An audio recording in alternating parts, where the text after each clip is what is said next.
প্রিয় বন্ধুরা, আপনাদের সবাইকে স্বাগত জানাচ্ছি আজকের বেড টাইম স্টোরিতে। আমি এবং কবির ভাই, সরকার কবির উদ্দিন, এবং আমি ফকির সেলিম। সেলিম, আসসালামু আলাইকুম।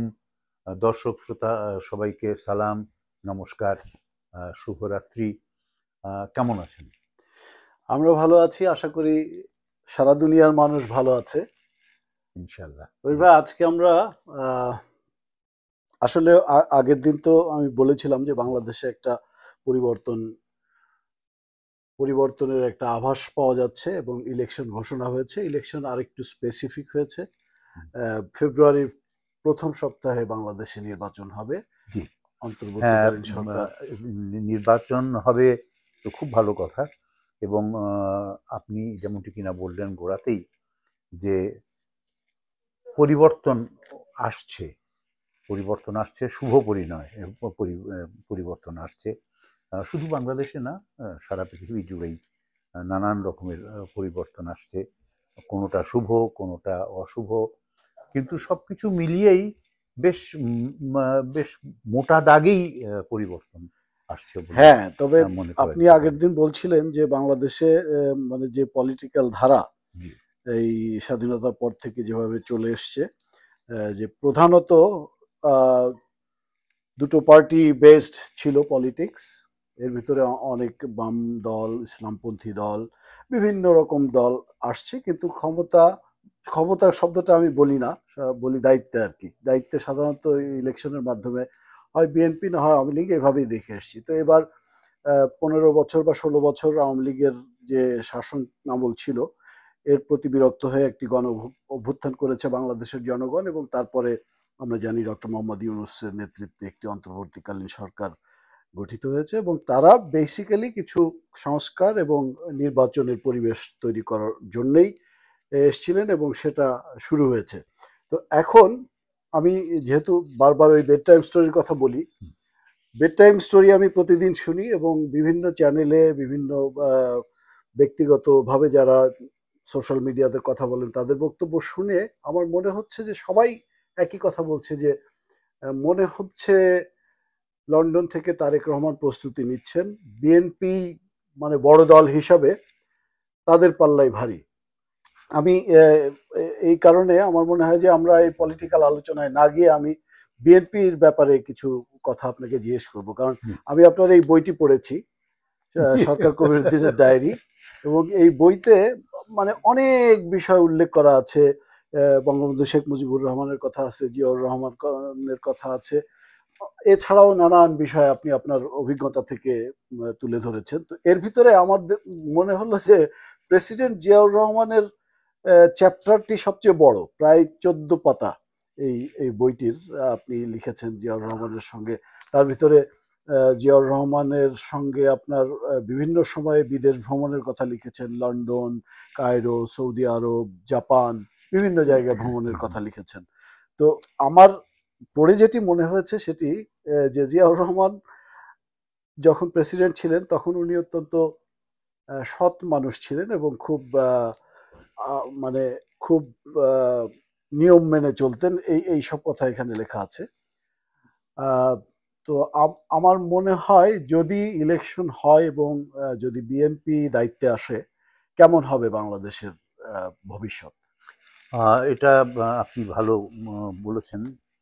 আমি গোড়াতেই একটা কথা পরিষ্কার করে নিতে চাই যে রাজনীতিতে দায়িত্ব গ্রহণ করা আর ক্ষমতায় যাওয়া, জি। এই দুটোর মধ্যে আমি পার্থক্য দেখি এই জন্যে যে বেশিরভাগ সময়ই দেখা গিয়েছে আমার বন্ধু বান্ধবদের মধ্যে অনেকেই, আমার আপন জনদের মধ্যে থেকে অনেক ঘনিষ্ঠজনদের মধ্যে অনেকে ক্ষমতায় গিয়েছেন, ক্ষমতাধর পদে অধিষ্ঠিত থেকেছেন, ক্ষমতার কর্তৃত্বের অধিকারী হয়েছেন, তো ভাগ বাঁটোয়ারার মধ্যেও গিয়েছেন, কিন্তু সৎভাবে, সঠিকভাবে দায়িত্ব, কর্তব্য সঠিকভাবে পালন করা আর ক্ষমতাধর হওয়া, দুয়ের মধ্যে আমি ব্যক্তিগতভাবে কিছুটা পার্থক্য দেখতে চাই। বিশেষ করে বাংলাদেশে প্রেক্ষাপটে, তার আগে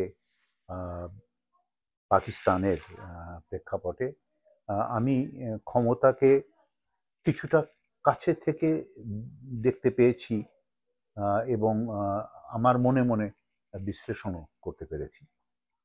আমি দুজন ব্যক্তিকে বেশ কিছুটা ঘনিষ্ঠভাবে দেখেছি, কাছে থেকে দেখেছি এবং তাদেরকে নেতা বলে মনে প্রাণে মেনেছি এবং মনে প্রাণে অনুসরণ করার চেষ্টা করেছি। জি। তার মধ্যে একজন ছিলেন বঙ্গবন্ধু শেখ মুজিবুর রহমান, আর দ্বিতীয়জন ছিলেন জিয়াউর রহমান। তো এই দুজন, আর তৃতীয় আর একজনকে আমি বেশ কিছুটা কাছে থেকে দেখার সুযোগ আমার হয়েছিল। তিনি হচ্ছেন নোবেল বিজয়ী, যার নাম আজকাল আপনারা ডক্টর সবাই মোহাম্মদ জানেন, ইউনূস। ডক্টর মোহাম্মদ ইউনূস। এবং ডক্টর মোহাম্মদ ইউনূসকে আমি একজন বাগ্মী, শিক্ষিত, বুদ্ধিদীপ্ত ব্যক্তি বলে বেশি মনে করি রাজনীতিবিদ হিসেবে। জি। সেই তুলনায় অতটা বেশি আমি মনে করি না তাকে। তিনি এমন একটা সত্যকে বিশ্বব্যাপী প্রতিষ্ঠা করেছেন যেটা মানে অন্য কোনো দেশ নেতার ক্ষেত্রেই আমরা বড় একটা দেখতে পাই না। সেটা হচ্ছে যে প্রত্যেকটি মানুষের জন্মগত অধিকার বলে যে জিনিসটাকে তিনি প্রতিষ্ঠা করেছেন সারা পৃথিবী জুড়ে, সেটা হচ্ছে ঋণ লাভের অধিকার। জি। যে কোনো মানুষ ঋণ লাভ করতে পারে, এইটা তার অধিকার হিসেবে স্বীকৃত হতে হবে, এইটা উনি প্রতিষ্ঠা করেছেন। এবং আমি মনে করি বাংলাদেশে পুরোপুরি না হোক, অর্ধেকও না হোক, কিছুটা হলেও এই সত্য এটা প্রতিষ্ঠা লাভ করেছে এবং ইনশাআল্লাহ ভবিষ্যতে এটা আরো প্রতিষ্ঠা লাভ করবে, আরো বিস্তৃতি লাভ করবে, সেই আশা আমার রয়েছে। বঙ্গবন্ধু শেখ মুজিবুর রহমানকে আমি দেখেছি প্রথম যখন আমি ঢাকার নবাবপুর গভর্নমেন্ট হাই স্কুল, যেটা কিনা আগে প্রিয়নাথ হাই স্কুল ছিল, আমি ঘটনাক্রমে আপনার স্কুল আমার স্কুল একই, আমিও নবপুর আমি হাই স্কুলের তখন ছাত্র। ক্লাস 5-এ পড়ি বোধহয়। তো আমরা থাকতাম মতিঝিল এলাকায়, আর ফকিরাপুলের রাস্তা দিয়ে আমরা আসা যাওয়া করতাম স্কুলে, ঠাটারি বাজারের কাছে জি। Nawabpur government high school.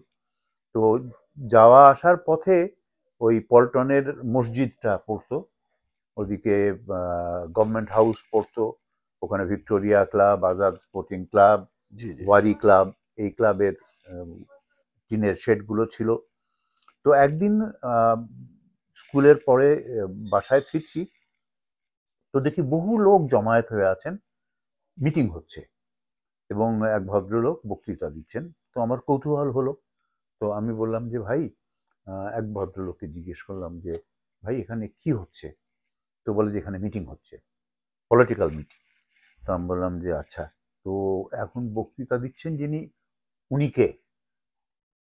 তো আমি বললাম যে ওই যে ভদ্রলোক, একটা কালো কোট পরে বক্তৃতা দিচ্ছেন, কোনো ফতোয়া, কোট তো ঠিক না, ফতোয়া এটা দিয়ে বক্তৃতা দিচ্ছেন, উনি কে? তো বলে যে আরে উনি শেখ মুজিবুর রহমান। এবং উনি তখন বক্তৃতার মধ্যে ওই জায়গাটাতে ছিলেন যেখানে তিনি বললেন যে আমি যে মন্ত্রিত্বের দায়িত্ব নিয়ে দায়িত্ব পালন করছি, তাতে আমাকে জানতে হবে যে কোথায় কোথায় কারচুপি হচ্ছে, কোথায় কোথায় অন্যায় হচ্ছে। তো এইগুলো জানতে হবে এবং জানার জন্যে আপনারা দর্শক শ্রোতা যারা এখানে আজকে উপস্থিত রয়েছেন, তাদের কাছ থেকে জানার জন্য আমি আপনাদেরকে অনুরোধ করব যে আপনারা 3 পয়সা, খুব সম্ভব 3 পয়সা দিয়ে পোস্ট কার্ড পাওয়া যেত তখন, বা 4 পয়সা, তো একটা পোস্ট কার্ড কিনে আমার নাম লিখে আমাকে পাঠিয়ে দিবেন। তো উনি তো এইভাবে বাংলা বলতেন আর কি, পাঠিয়ে দিবেন, আমি দেখে নেব কে কোথায় কি করতেছে। তো সেটাই আর কি আজ বঙ্গবন্ধুর সঙ্গে আমার প্রথম পরিচয় আমার দিক থেকে। তো তারপরে ওনার মন্ত্রিত্বের সময়, প্রধানমন্ত্রিত্বের সময়কালেও কাছে থেকে দেখার সুযোগ হয়েছিল। ওনাকে ভালোবেসেছিলাম, শ্রদ্ধা করেছিলাম। আরেকজন উনি আজকাল সবার মুখে মুখে যার নাম দিচ্ছে, তিনি হচ্ছেন ডক্টর মোহাম্মদ ইউনুস। ডক্টর মোহাম্মদ ইউনুস তখনও নোবেল প্রাইজ পান নাই, উনি ওয়াশিংটনে এসেছিলেন এবং ভয়েস অফ আমেরিকাতে তখন আমি দায়িত্বরত ছিলাম। তো আমাকে বাংলা বিভাগের পক্ষ থেকে বলা হলো যে ওনার একটা তুমি ইন্টারভিউ করো। জি। তো ওয়াশিংটন এবং মেরিল্যান্ডের মাঝামাঝি জায়গায় ওই যে একটা গোল চত্বর আছে, এখানে 4টা চৌরাস্তা, ডুপন্ট সার্কেল। তো ওইটার কাছে একটা বহুতল বিশিষ্ট, খুব সম্ভব 8 তলা বা 10 তলা উঁচু একটি হোটেল, ওইখানে উনি ছিলেন। ঠিকানা নিয়ে আমি গেলাম। সেটাই প্রথম আমার প্রফেসর ইউনুসের সঙ্গে সাক্ষাৎ। সাদা পাঞ্জাবি পায়জামা পরেছিলেন, ফতোয়া গায়ে ছিল। তো প্রথম দর্শনেই যেভাবে উনি আমাকে আমন্ত্রণ জানালেন, বসালেন এবং কথা শুরু করলেন, আমার খুব ভালো লেগেছিল। তো প্রথম নেতা যাকে আমি মনে করতাম বঙ্গবন্ধু শেখ মুজিবুর রহমান, এবং তারপরে দ্বিতীয় ছিলেন এই জি। আর জিয়াউর রহমান সাহেব সেনা অধিনায়ক ছিলেন।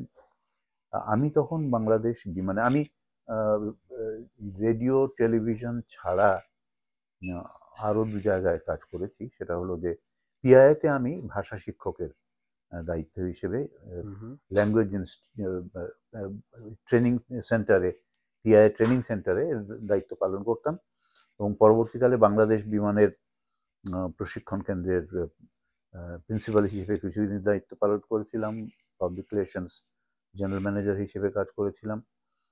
তো এই সময়টাতে বঙ্গবন্ধুর সঙ্গে ফ্লাইটে যাওয়ার যেমন সুযোগ হয়েছিল, তেমনি আরো বেশি করে সুযোগ হয়েছিল প্রেসিডেন্ট জিয়াউর রহমানের সঙ্গে ভ্রমণের। আর সেটাই আমি দেখলাম যে এই বইতে আপনি বিভিন্ন সফরের স্মৃতি তুলে ধরেছেন, এবং আমি যে কারণে বললাম, যেহেতু বাংলাদেশের পরিবর্তন আসছে এবং সবাই বলা বলি করছে যে হয়তো বিএনপি দায়িত্বে আসতে পারে। বিএনপি যদি দায়িত্বে আসে, বেগম খালেদা জিয়া এখন জানি না ওনার শারীরিক অবস্থা কতটা প্রধানমন্ত্রী হওয়ার জন্য তাকে অ্যালাউ করবেন, কিন্তু সবাই বলছে, মানে ইন্ডিকেট করছে যে হয়তো তারেক রহমান হয়তো দেশের প্রধান হিসাবে আসতে পারেন যদি ইয়ে হয়। এই জন্য আমি বলছি যে প্রেসিডেন্ট জিয়াউর রহমানের যে ব্যক্তিত্ব ছিল, এই বইতে আমি বিভিন্ন জায়গায় পড়েছি, তার ভিতরে একটা জায়গা শুধু আমি 2-3টা লাইন পড়তে চাই, তারপরে আমি প্রশ্নটা করব। আপনি লিখেছেন, যখন ওই যে লন্ডনে কমনওয়েলথ শীর্ষ সম্মেলনে 1977 সালে যাচ্ছিলেন, আপনি জনসংযোগ অধিকর্তা হিসেবে তার সঙ্গে ছিলেন। তো একটা জায়গাতে আপনি লিখেছেন যে আমি যখন ককপিটের কাছাকাছি ফ্রন্ট গ্যালারির প্রায় প্রান্তদেশে হাজির হলাম, প্রেসিডেন্ট ও পররাষ্ট্রমন্ত্রী তখন জরুরি কোনো বিষয়ে কথা বলছিলেন। দুজনের মাঝখান দিয়ে যেতে গেলে স্বভাবতই ওদের মনোযোগ বিচ্ছিন্নতা বা বিভ্রাট ঘটবে, এবং ওরকম দুজনের মাঝখান দিয়ে যাওয়াটা আমাদের প্রচলিত আদবের বরখেলাপ চিন্তা করে আমি মাথা কিছুটা ঝুঁকিয়ে ডান হাতটা সামনে এগিয়ে দিয়ে এক্সকিউজ মি বলে দুজনের মাঝখান দিয়ে এগোতে যাচ্ছিলাম।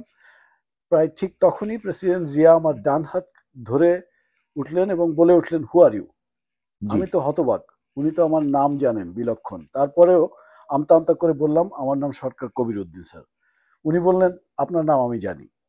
আমি ঝটপট উত্তর দিলাম, I am Biman's public relation manager sir. জবাব এলো, আই নো দ্যাট টু। আমি বাকরুদ্ধ, কি বলবো বুঝে উঠতে পারছিলাম না। তখন উনি বলে উঠলেন, you are a free citizen of a free country. এটাই আমার বক্তব্য হলো, এই you are a free citizen of a free country, এই কথাটির তো অনেক গভীরতা। অবশ্যই অবশ্যই। তো আমি বলছি যে এই ভবিষ্যতের বাংলাদেশে আপনার কি মনে হয় যে আর একজন প্রেসিডেন্ট জিয়াউর রহমানের আবির্ভাব ঘটবে বলে মনে হয়?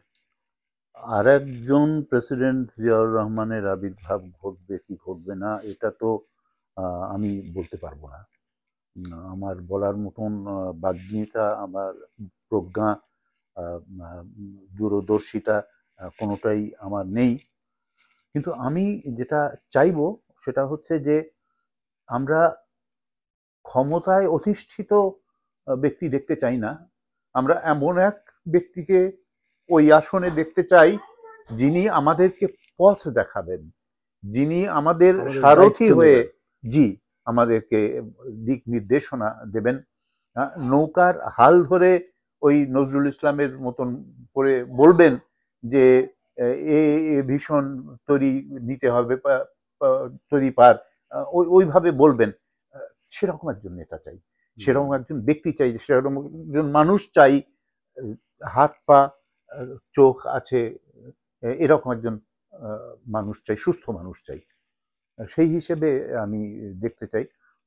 সেটা উনি আসবেন না আর কেউ আসবেন, আর কেউ ওইখানে এসে ওর মতোই বা ওর থেকেও বেশি ভালোভাবে দেশকে সামনে এগিয়ে নিয়ে যাবেন, সেটা আমি বলতে পারবো না।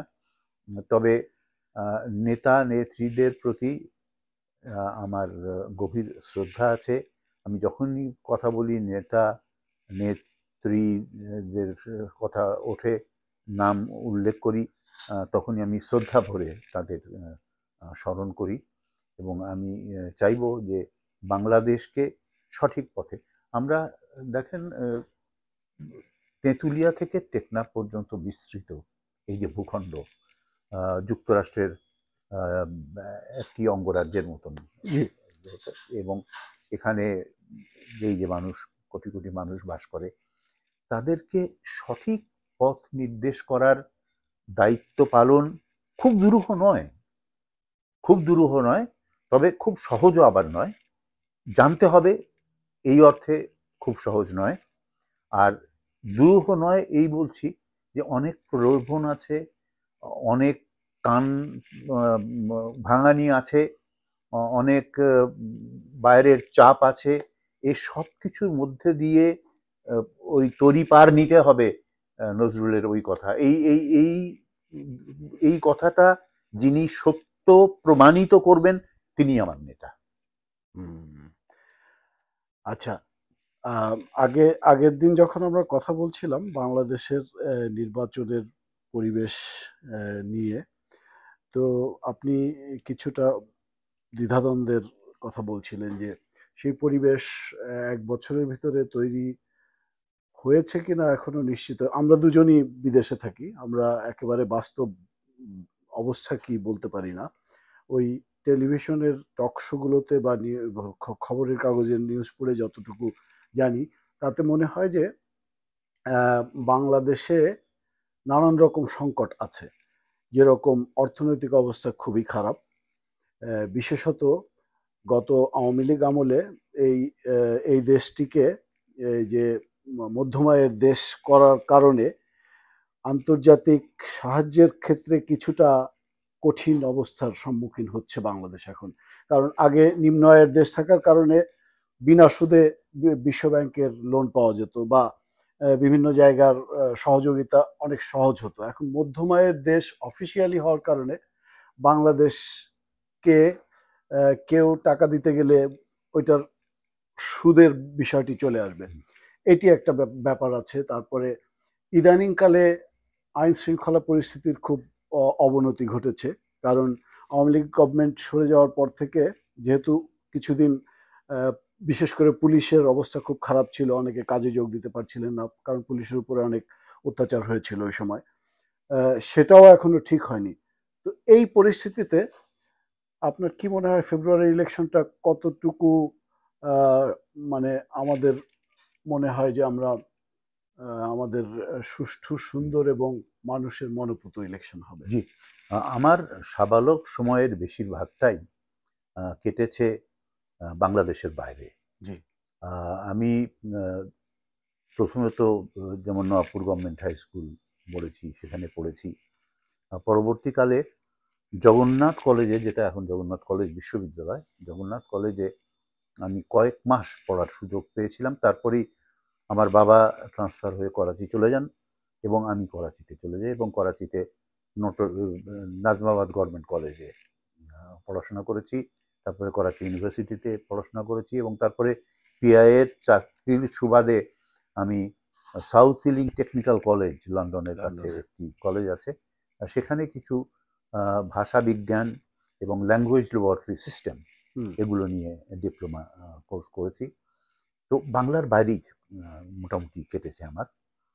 কিন্তু তারপরে যখনই বাংলাদেশে আমি ফিরে এলাম, পালিয়ে এলাম যখন, সে সময়টা ছিল বঙ্গবন্ধু ঢাকায় পৌঁছানোর কয়েক মাস পরেই, জি 3 মাস 4 মাস পরে আমি বাংলাদেশে চলে আসি।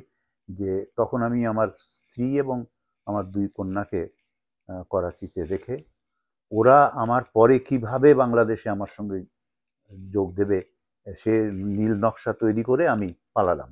জি। আমি আফগানিস্তান হয়ে আফগানিস্তানের জেলে, হুম, জেল হাজতে হুম, হুম, হুম। আমি প্রায় 3 দিন 4 দিন ছিলাম। মোট 28 দিন পায়ে হেঁটে, সাইকেলে চড়ে, গাধার ট্রাকে পিঠে করে, চড়ে। গাধার পিঠে চড়ে কাবুল পৌঁছলাম। এবং তারপরে জনতা এক্সপ্রেস বলে একটি এক্সপ্রেস আছে ভারতে, নাম শুনে মনে হয় যেন খুব ভালো একটা ট্রেন। তো ভালো ট্রেন ঠিকই, কিন্তু জনতা এক্সপ্রেসে দিল্লি থেকে হাওড়া স্টেশন কলকাতার হ্যাঁ, হ্যাঁ। পৌঁছতে 36 ঘন্টার মতন টাইম লাগে। এখন জানি না অবস্থাটা কি। তো মনে হয় যেন কোথাও দিন আর শেষ হবে না এরকম। এবং প্রত্যেকটা স্টেশনে থামে। উম, তো খুব কষ্ট করে আমি ঢাকায় এসে পৌঁছলাম এবং পরের দিনই আমি রেডিওতে খবর পড়া শুরু করি। এবং সেই সুবাদে বঙ্গবন্ধুর ঘনিষ্ঠ সান্নিধ্যে আসার সুযোগ একাধিকবার আমার হয়েছে। হয়েছে। এবং বঙ্গবন্ধুর একটা খুব সুন্দর একটা অভ্যেস ছিল। উনি আহ, নিজের দেশের লোকজন হোক বা নিজের ধর্মের লোকজন হোক, তাদের সঙ্গে আলিঙ্গনে আবদ্ধ হতেন এবং গালে গাল লাগিয়ে উনি হুম, আহ, ভাব বিনিময় করতেন। সম্ভাষণ সম্ভাষণ করতেন আর কি। তো সেইভাবে উনি আমাকে হুম, আদর করলেন যখন আমার নাম প্রকাশ করা হলো, তখনকার যিনি প্রেস সেক্রেটারি ছিলেন। তো তখন আমি যে কি অনুভব করেছিলাম আমি বলে উঠতে পারবো না। মনে হয়েছিল যে ইনি তো আমার একমাত্র নেতা, হুম, হুম, হুম। আমার আর কিছু চাওয়ার নেই। পরবর্তীকালে জিয়াউর রহমান সাহেবের সঙ্গে আমি অনেকবার অনেক জায়গায়, আহ, মিশরে গেছি, লন্ডনে গেছি, বর্মায় গেছি, জাপানে গেছি, চীনে গেছি, সব ওনার, সৌদি আরবে জি, গেছেন। সৌদি আরবে গেছি। এগুলো সবই ওনার রাষ্ট্রীয় সফর ছিল। হুম, এবং সেখানে বিমানের পাবলিক রিলেশনসের জেনারেল ম্যানেজার হিসেবে দায়িত্ব পালন করার মধ্যে আমি ওই সময়টা জিয়াউর রহমান সাহেব যা যা চেয়েছেন, বলেছেন, করতে দিয়েছেন, সেগুলো আমি দায়িত্ব পালন করেছি। তো ওই রকমভাবেই যেটা আমি, আপনি বললেন যে আমার বইয়ে আমি উল্লেখ করেছি, জি। আমার খেয়াল ছিল না এটা আমি উল্লেখ করেছি যে।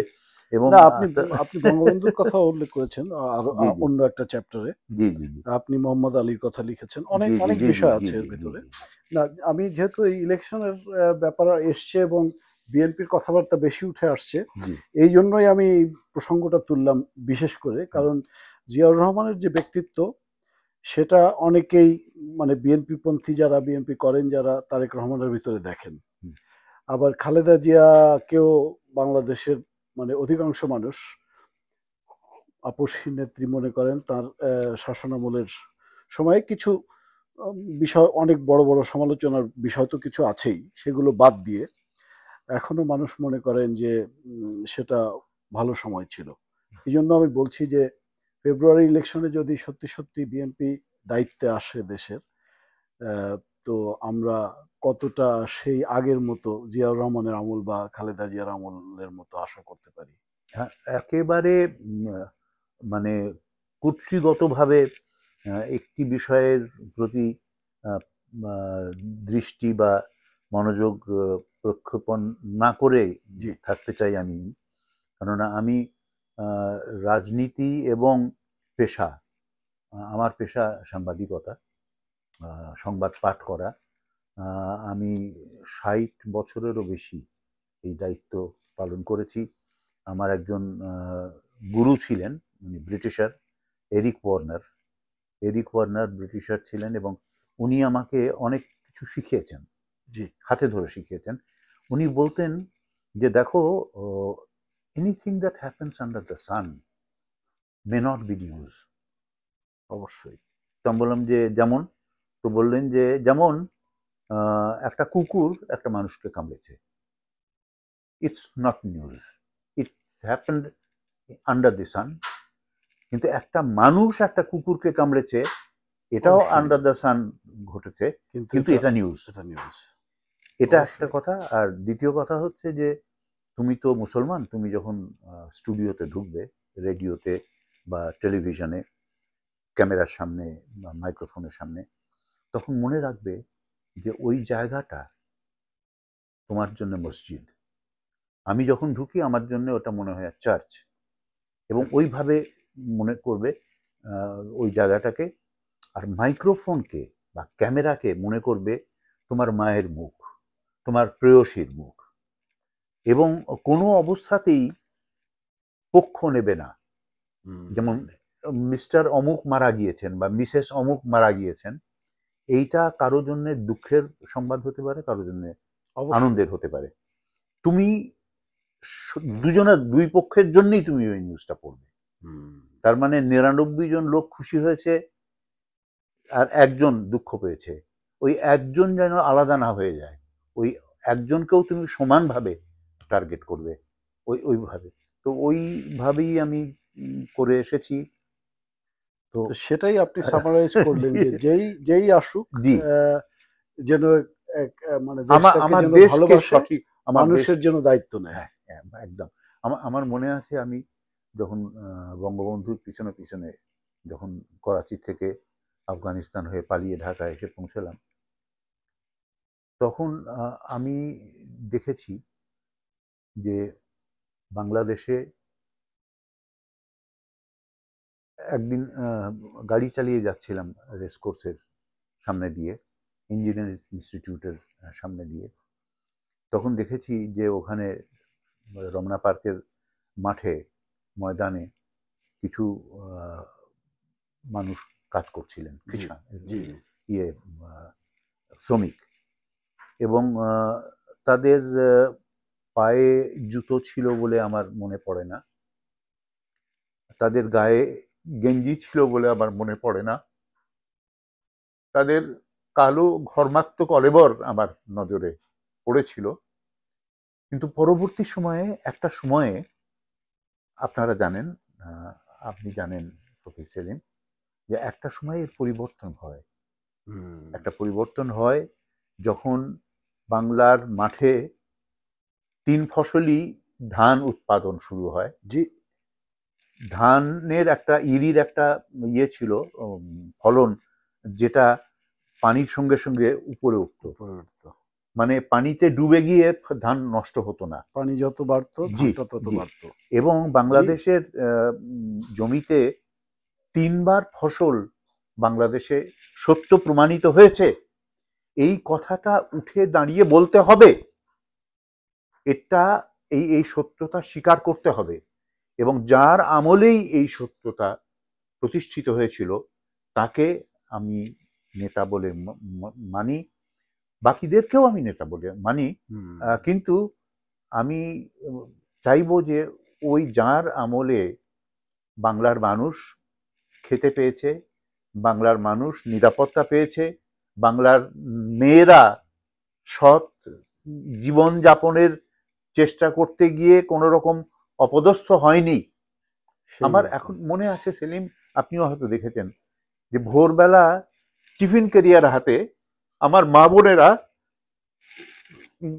ইয়ের রাস্তা দিয়ে, ওই এয়ারপোর্টের রাস্তা দিয়ে যাচ্ছেন, কাজে যাচ্ছেন, পরিশ্রম করতে যাচ্ছেন, পরিশ্রম করে সসম্মানে জীবিকা আহরণের একটা ব্যবস্থা করছেন।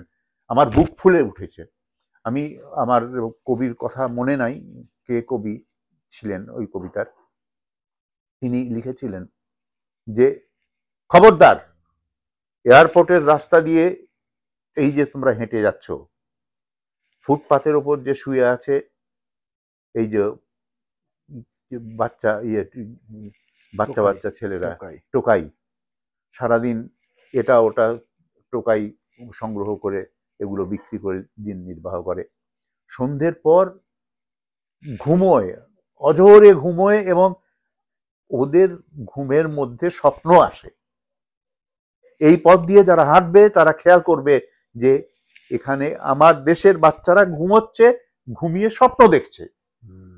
তাদের স্বপ্ন দেখার ঘটাবে না। আমার দেশের মানুষের স্বপ্ন দেখায়, স্বপ্ন বাস্তবায়ন করায় আপনারা কেউ বাধা হয়ে দাঁড়াবেন না। যিনি এবং যারা এই স্বপ্ন দেখাকে বাস্তবায়িত করবেন, করবার সাহস আছে, করবার জন্য সততা আছে, শুধু তারাই নির্বাচনের জন্য আসবেন। বাকিদের আমরা সহ্য করব না, বাকিদেরকে আমরা নেব না। এটা আপনাদের প্রতি আমার ব্যক্তিগত অনুরোধ। আমি বেঁচে থাকলে সেই দিন নিশ্চয়ই ইনশাআল্লাহ দেখব, আমরা সবাই দেখব।